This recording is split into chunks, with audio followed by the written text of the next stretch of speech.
The 6 finalists in the single sculls. From West Germany, Peter Kolbe, the world champion in 1975 and 1978. A man using this unique new rig, which we'll see as the race progresses. It's the rig that moves and not him. For Great Britain in lane 5, the 31-year-old London lawyer, Christopher Baillieu, our last world champion in the double sculls back in 1977. In lane 1 at the bottom, from Argentina, Ricardo Ibarra. In lane 2, from the USA, John Bigelow. Lane 3, New Zealand, John Alexander. In lane 4, from West Germany, Peter Kolbe, the world champion in 1975-78. British interest is in lane 5 near the top. Christopher Baillieu, the 31-year-old London lawyer.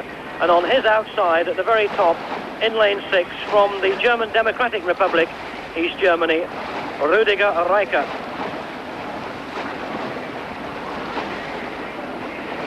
This is Peter Kolbe, who was the world champion in 75, 76, in 78 rather, in lane 4. And Christopher Baillieu, don't be too alarmed, appears to have made a disastrous start, but he really is a man who always goes off slowly and smoothly and improves steadily.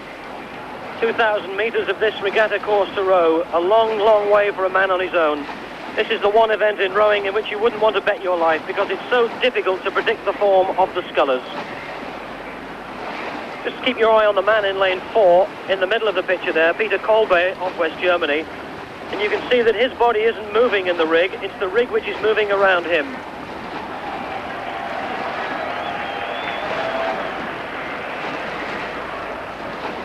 That's Kolbe, who has a lead of about a length at this stage.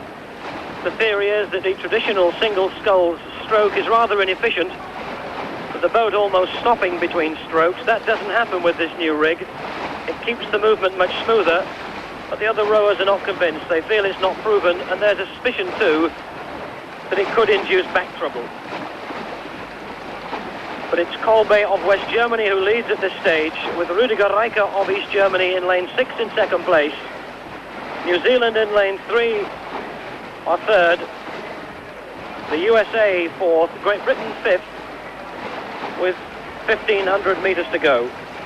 Baillieu striking at about 36. But he's a real individualist, Christopher Baillieu, and many feel that now that he's turned to single sculling, this could well prove to be his best event. Our last world champion in the double sculls in 1977, Baillieu, and a man who already holds 1 gold, 2 silver and 3 bronze medals from world and Olympic competition.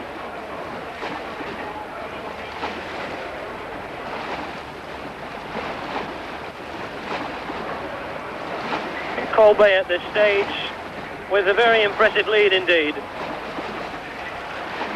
Anticipated that the fight for gold would be between Kolbe and Reicher of East Germany, with Christopher Baillieu's hopes resting perhaps on the bronze medal.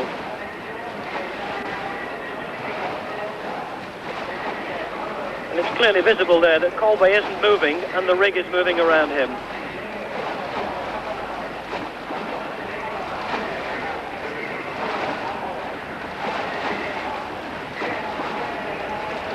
Well, now this is the stage where Christopher Baillieu will start to increase the pace.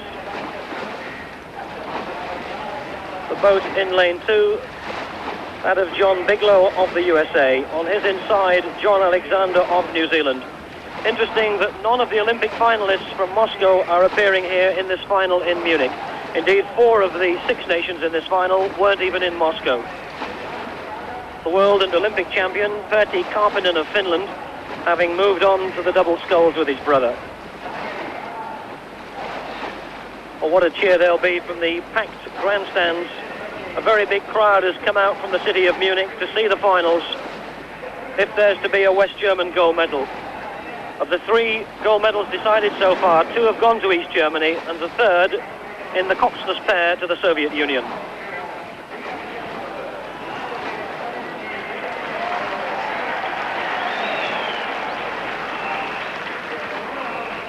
And Christopher Baillieu in lane 5, visibly now beginning to improve. It's still Kolbe of West Germany with a clear lead of a length over Rüdiger Reicher of East Germany. Those 2 well ahead of the chasing pack. And that's the American John Bigelow in lane 2. You can see that there's quite a chop on the water now. Although we've been predicting that the wind had died, it's stiffened a little. The flags in the grandstand straightening during the last hour or so. Although fortunately it's blowing straight down the course and still doesn't appear to favour any lane.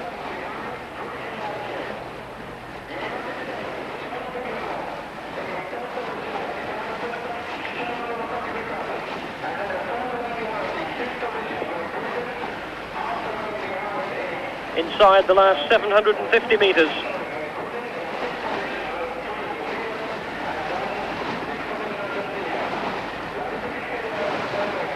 John Alexander of New Zealand with Kolbe of West Germany well in the lead.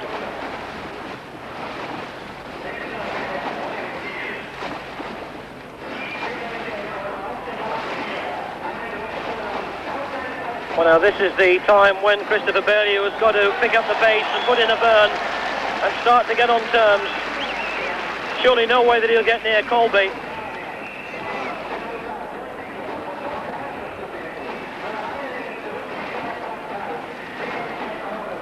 Passing the 500-metre mark. And Christopher Baillieu is in 4th place.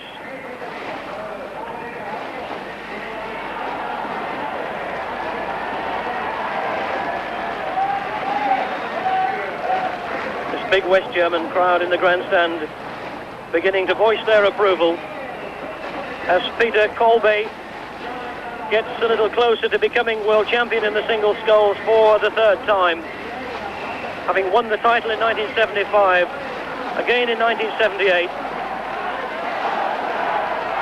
and being roared on home. That's the East German in lane 6.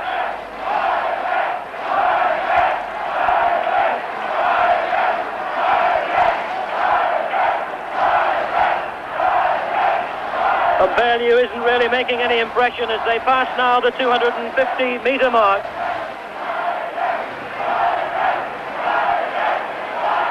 Well, perhaps here's the proof of the new rig that Kolbe is using. The other oarsmen have looked at it during the heats and the repêchages here and have expressed one or two doubts, suggesting that it's not yet been proven. But as Kolbe comes home to take the gold medal, surely this will be the proof. It's West Germany in gold medal place, East Germany at the top in silver, and John Bigelow of the USA in bronze medal. Baillieu has been rowed out of it. He'll have to produce something sensational over these last 150 metres. A length and a half down on Bigelow in the bronze medal place. And you can see the breeze now beginning to stiffen the flags on the far side of the regatta course. It'll be 4th place for Christopher Baillieu. Kolbe takes the gold, a big cheer for him. Rüdiger Reicher of East Germany the silver, and Bigelow the bronze, a length and a bit ahead of Christopher Baillieu in 4th place. So Kolbe takes the gold, East Germany a silver, America the bronze, and British hopes now rest on the final of the 8s at the end of the day, when we hope to be amongst the medals.